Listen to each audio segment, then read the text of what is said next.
Hey guys, welcome back to episode 2 of season 2 of X-Men 97. You may notice something a little bit different in the title page or the title screen for this particular episode. It's called A Force to be Reckoned With. And here we see Cable go and recruit Robert DaCosta, Sunspot, and Jubilee onto his X-Force team, which has Archangel, Psylocke, and more. So we step away from the main story of Nathan Dayspring and the future X-Men until the very end of the episode.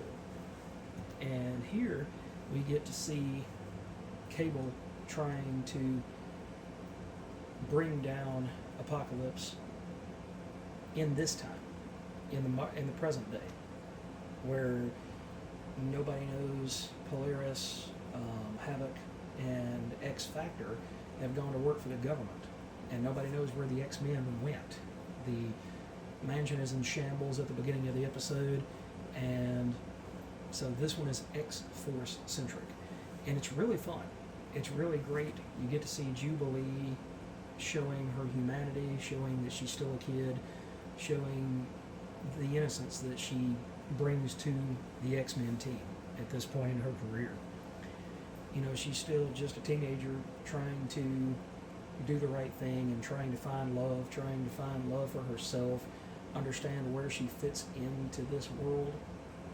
So in comes Cable, like I said, trying to bring down Apocalypse in this time, but he needs to build this team up.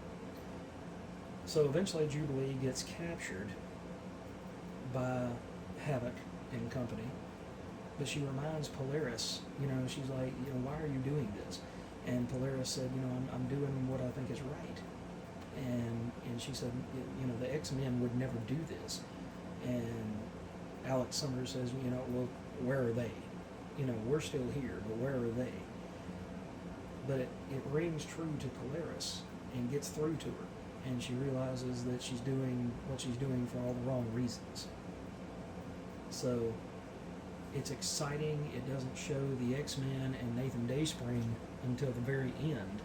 But at that point, you get to see a bittersweet farewell between Scott Summers, Jean Grey, and Nathan Dayspring. Although they know that they'll see him again in the end. But to lose their son and have to go back to their own timeline, that's unimaginably difficult. I couldn't imagine if I had, a biological son or even my stepson. If we had to leave him in a separate time, then how would my wife and I do that? How would we say, we think he's going to be safe, but we can't be there to protect him. We can't be there to ensure that he grows up in the way that he should. But instead, you have to entrust the Askanite people to finish the lessons that you started and to help him become the man that he's supposed to be, so that eventually he can come back to the present day and become the man known as Cable. So I really like the depth and the layers that they're bringing to these characters.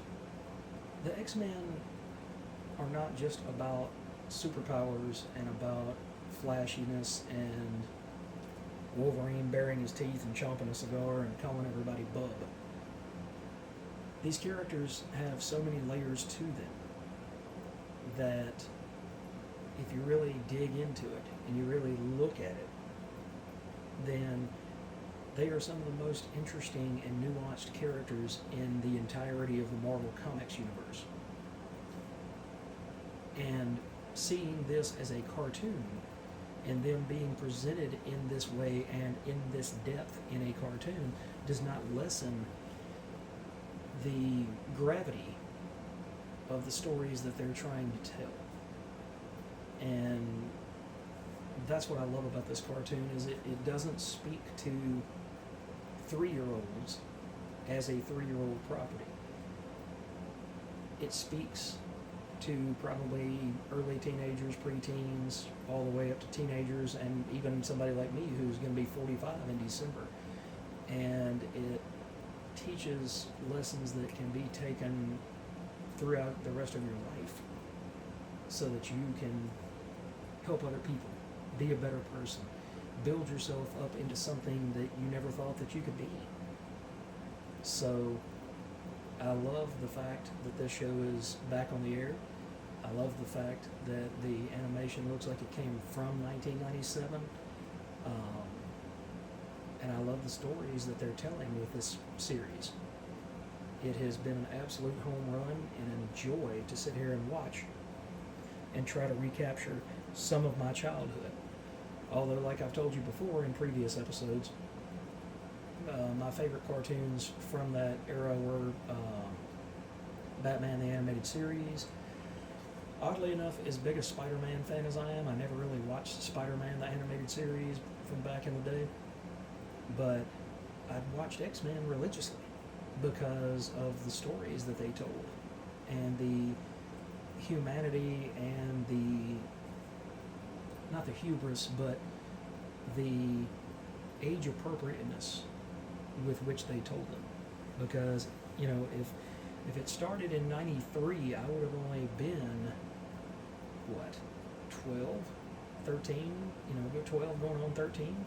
So it scratched that itch with not only action, but also exposition. So, again, if you guys have not watched the first season on Disney Plus, please sign up for, hopefully a free month or something like that if they're still doing something like that, and check it out, because I don't think you'll be disappointed. I think these shows are just going to keep getting better as time goes on. And at this point, I cannot wait to see what episode 3 holds and try to figure out exactly how not only did Apocalypse rise, but how in future episodes are we going to bring about his downfall, hopefully. Just great stuff, guys. Absolutely happy as a lark to see this show return. And I can't wait to share the rest of these episodes with you guys. So let me know in the comments if you're checking this show out, or if you remember and have fond memories of the original show back in the day like I do.